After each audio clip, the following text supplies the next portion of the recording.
Bradley, one of the guys that have given us some of the greatest fights we've seen in boxing, criticizing black fighters for going to camp with a white guy or a Mexican that is going up against a black guy. That is stupid, bro. That is the most clownish shit I ever seen, because boxing has never been about race. It's a universal sport. Different race have given us some of the best fights in boxing.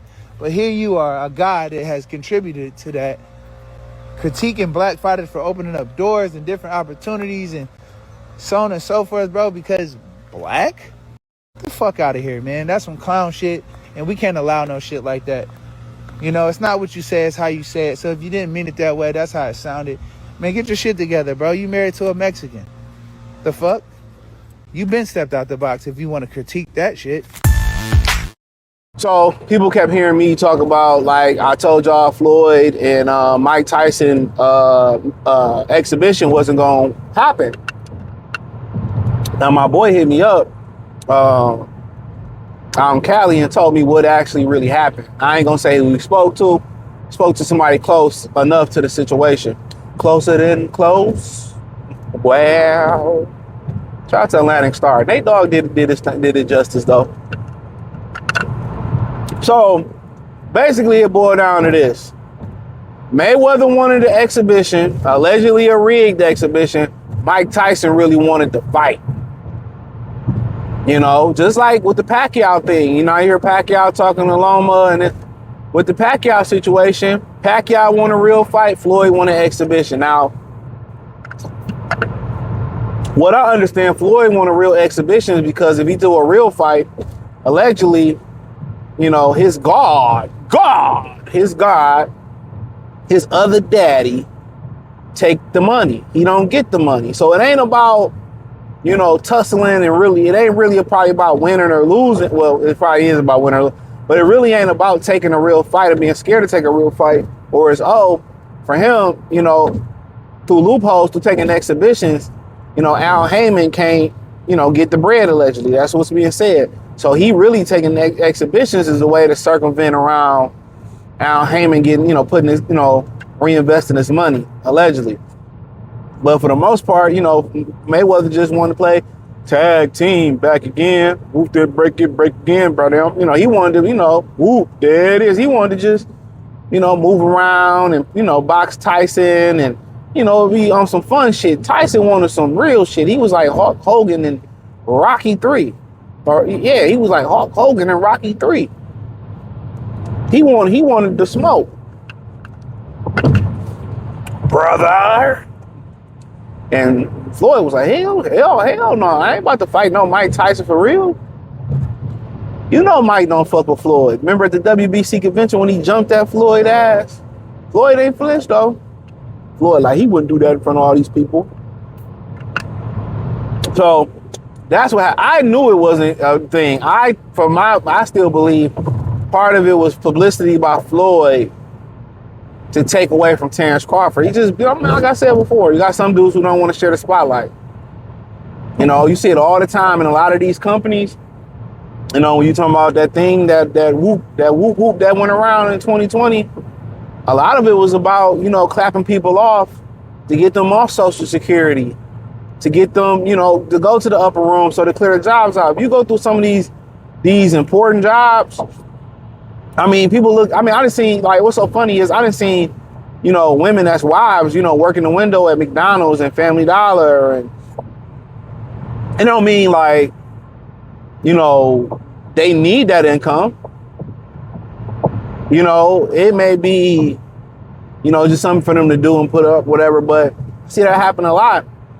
But a lot of older people are taking the jobs from the younger people. But also a lot of older people, when you've been at the job 20, 30, 40, 50 years, you got to pay them more.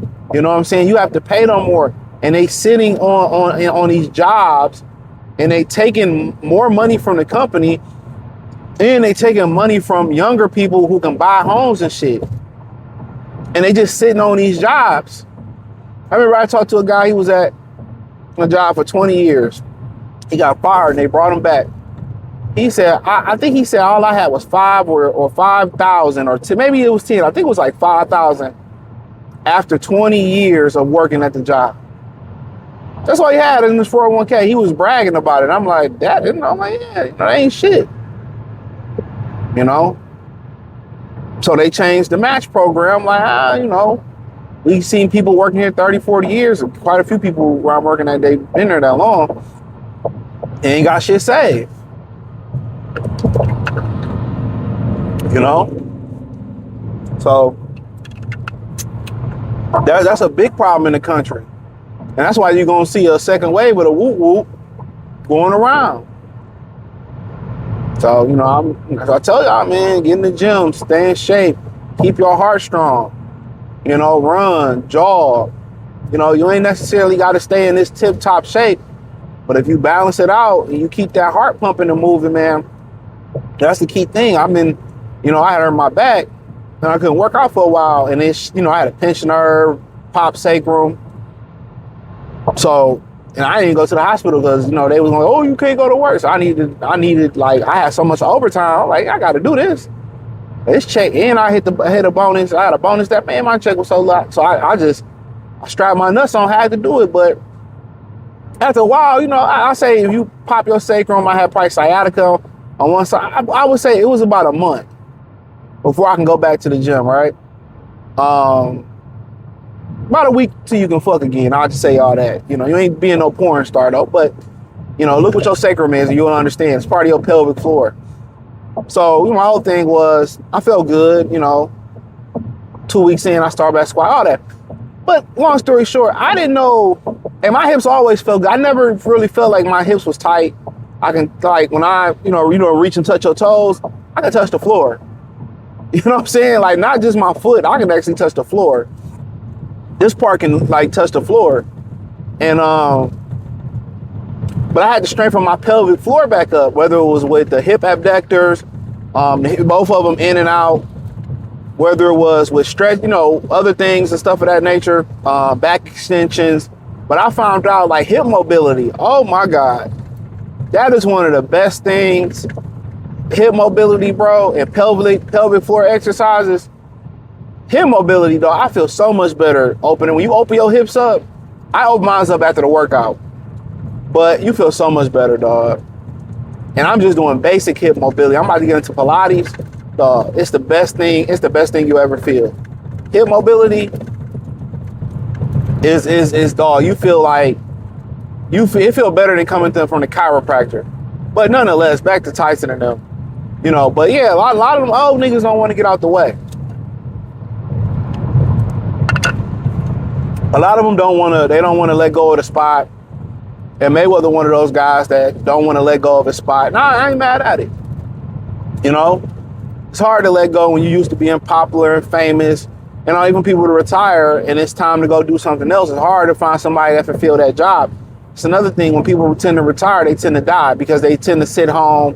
And that's the thing about it. When you sit around and you're not able body at any age, all that shit sit in you. The one thing that gets your bowels flowing, your bowels moving, is just not what you eat. It's how much mobility you have, the movement. So when you start running and jogging or being more active in general, your bowels flow more regularly. When you sit and you stagnate, all that shit build up in your colon, and you start having all these digestive problems, heartburn, all that shit. So that's why being able mobility is very important. So that's why when people retire, they like to travel. They go on cruises, they move around, they go be greeters at Home Depot, they do shit on the side. So, but ultimately, Floyd Mayweather wanted Tyson to play around, and he didn't want to play around. Tyson wanted to cream this nigga. And how black people is, he'll stay in line for Brad, he won't sit there, he'll pull his punches for Brad Paul. Brad Paul. But for Floyd, he'd knock Floyd the fuck out on purpose. He'd try to knock Floyd out on purpose.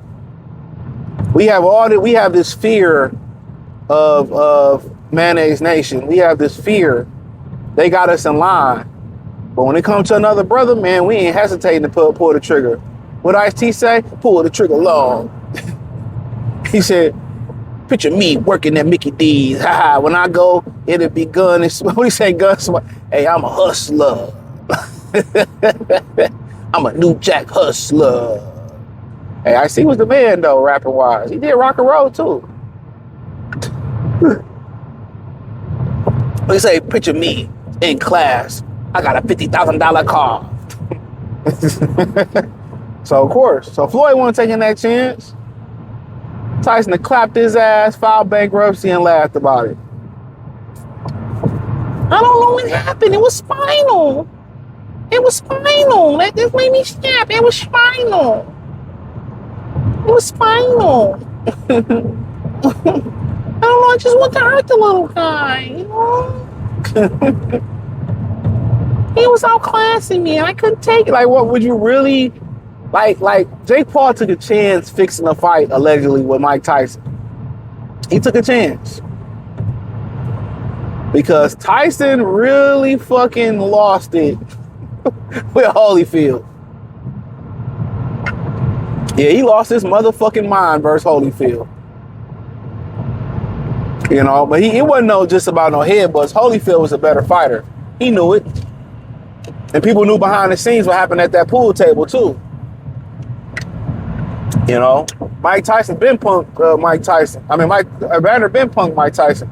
But hey, man, hit the Box Rumor playlist, hit the link tree. Find me on X, Facebook, Kick, Twitch, the whole nine, everything inside the link tree. You can check out my other platforms. Peace.